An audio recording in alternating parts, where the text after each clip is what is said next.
Hello, I'm Pastor Dave, and this is your 3-minute sermon recap for Monday, October 4th, 2021. Here we go. This week, we began another look at discipleship.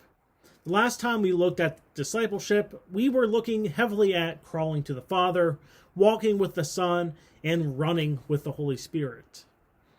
This time around, we're going to look at how our discipleship impacts different aspects of our church and personal lives, especially worship, our Christian education, missions, fellowship, and our personal devotions. Yes, this is part of my ordination process, but it's also important to do because it is part of our faith. Christ calls us to be disciples, to grow in faith, and to make new disciples.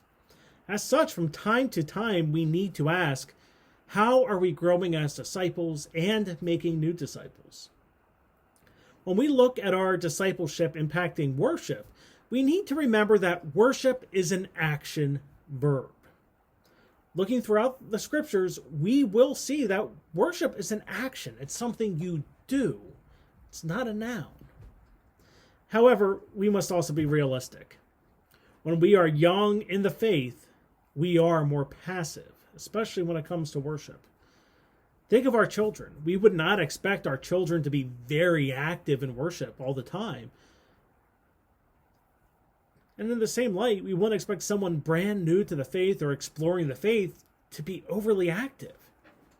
But the thing is, at the same time, we can't remain passive participants in our worship for our entire lives. We must be active. The best way we can do this is to remember that worship is more than something done by humans, but is something that speaks of how great God is. We have to remember why we come here on Sunday mornings. And the best way to do that is remember who God is. Remembering that our triune God, the Father, the Son, the Holy Spirit, is an amazing, powerful, almighty, ever-present, omnipotent, glorious God. A God who is worthy of praise and adulation and worship. When we can keep that in mind, we can understand that worshiping God should lead to a response from the faithful.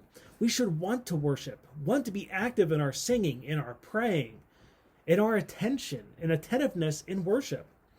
And if the Spirit leads us, even to leading in worship. That's your recap for this week. Remember, we worship every Sunday at 8:45 at East Salem and 10:15 at Otterbein. We also live stream the East Salem service at 8:45 on the East Salem UMC Facebook page. But until next Sunday, I'm Pastor Dave, and I hope to see you in the pews.